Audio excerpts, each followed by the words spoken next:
Troisième et dernière info pour finir sur une note positive parce que j'ai trouvé ça vraiment merveilleux. Il y a une photo, beaucoup ont vu sur une photo qui circule un message d'espoir pour la population colombienne alors que le pays traverse une crise politique et sociale sans précédent.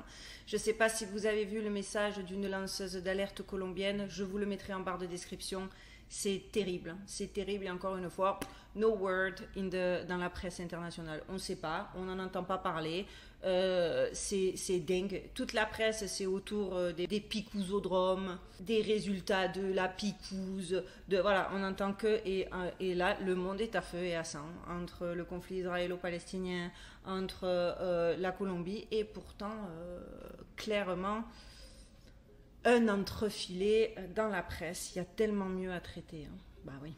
En tout cas, une curieuse photo, et alors là je vous montre la photo pour bien que vous compreniez, une curieuse photo de Jésus circulant sur les réseaux sociaux donne de l'espoir à toute la Colombie. Dans l'image que vous voyez, un policier devant un autre homme discute. Beaucoup de gens prétendent et sont convaincus que l'homme assis que vous voyez n'est autre que Jésus de Nazareth. Le policier sur la photo a dit à ses compagnons que l'homme s'était agenouillé, avait levé les mains vers le ciel et avait prié.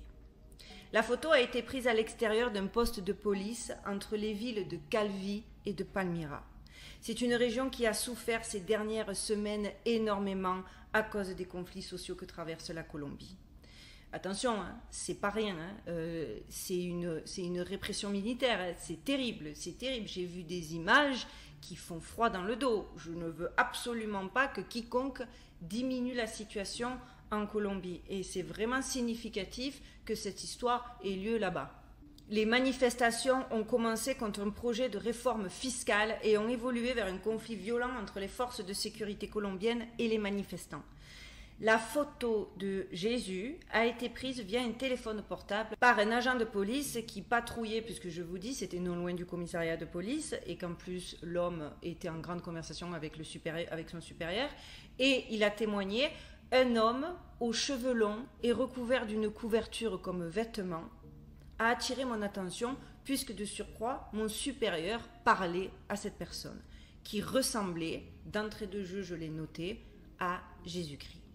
L'émotion, le confort, l'espoir, le bonheur et la paix sont ce que des centaines de personnes ont exprimé en voyant cette image. Et en vérité, qu'il s'agisse ou non d'un phénomène surnaturel, ils voient sur la photo de Jésus en Colombie la réaffirmation que Dieu est aux côtés du pays. Cependant, beaucoup de gens, bien évidemment, ont aussi douté de la véracité de la photo, comme d'habitude. Mais les témoignages sont là, et c'est carrément des représentants de l'ordre qui partagent cette curieuse expérience. Parce que d'habitude, on va te dire c'était un marginal, il était là, il manifestait, anti-masque, républicain, tous les bullshit qu'on nous sert d'habitude. Là, non, c'est carrément un représentant de l'ordre, et pas qu'un en plus. Je crois que c'est l'entièreté de la brigade. Et là, le gars... il a témoigné, il l'a dit, mot pour mot, cet homme m'a demandé s'il y avait une rivière à proximité pour qu'il puisse se baigner.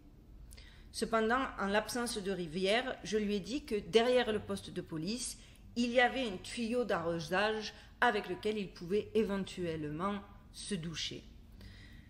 Le témoignage partagé sur Facebook continue d'expliquer qu'après le bain, l'homme s'est dirigé vers une grotte, non loin du commissariat de police, où se trouve en plus à l'entrée de cette grotte une image de la Vierge Marie. Il a alors étendu sa couverture rouge sur le sol, s'est agenouillé, a levé les mains, a baissé la tête et a prié un moment. Puis il a levé les bras, étendu les mains, regardé le ciel et c'est les yeux pleins de larmes qu'il a continué à prier longtemps. Ce qui s'est passé ensuite a attiré l'attention de ceux qui ont été témoins de la scène, en plus du policier, du supérieur, du chef et de son agent. À la fin de sa prière, l'homme aurait adressé des mots incompréhensibles aux patrouilleurs et à ses compagnons. Les mots étaient trop courts pour que nous en comprenions la langue, ont dit tous les témoins présents qui ont assisté à la scène. Ils disent que l'homme a alors pris la route et que tout le monde est retourné au travail. Mais quand même, ils avaient un doute. Donc ils ont quand même, dans le doute, ils se sont dit, bon venez, on prend une voiture et on va essayer de retrouver le gars, parce que l'émotion qu'ils partageaient était tellement complexe qu'ils ont regretté de ne pas lui avoir posé plus de questions. Donc ils ont pris la voiture, ils ont rebroussé chemin, mais ils n'ont pas trouvé le gars. Ils ont fait des allers-retours et encore, j'insiste, ils ont repris la voiture quasiment genre 1 minute après que Jésus soit parti. Et ils n'ont pas retrouvé la personne. Moi, ce que je trouve, c'est que c'est quand même qu'on y croit, qu'on n'y croit pas, c'est pas le débat. N'arrivez pas dans les commentaires, fake, pas fake, mais qu'est-ce que c'est que cette histoire abracadabrante, c'est pas lui, whatever, on s'en fout. Parce que la vérité, c'est que c'est un beau message. Peu importe ce que nous, on croit que c'est une manifestation surnaturelle ou quoi que ce soit d'autre, parce que je pense qu'il faut regarder cette scène, cette rencontre et la façon dont elle est devenue virale sur les réseaux sociaux d'un point de vue de la foi. Alors oui, ça n'avait rien de spectaculaire, pas de quoi le gars n'est pas arrivé à la David Copperfield dans un nuage de fumée venu de nulle part de manière magique et incroyable. Non, non, non, c'était tout simple, hein. Vous voyez, pas de quoi, il y en a qui diront pas de quoi, enfin, Jésus revient et il apparaît assis sur un caillou à parler à un flic. Dans le genre déceptif, je peux vous comprendre. Mais en vérité, toute expression, quelles que soient les expressions de ce type, ne doivent pas être mesurées par le caractère spectaculaire, mais par l'effet que ça a sur les gens. Et que ce soit les policiers ou les Colombiens qui ont eu à assister à la scène, tous ont été émus par ce qu'ils ont vu et se sont sentis inexplicablement protégés, compris et aimés.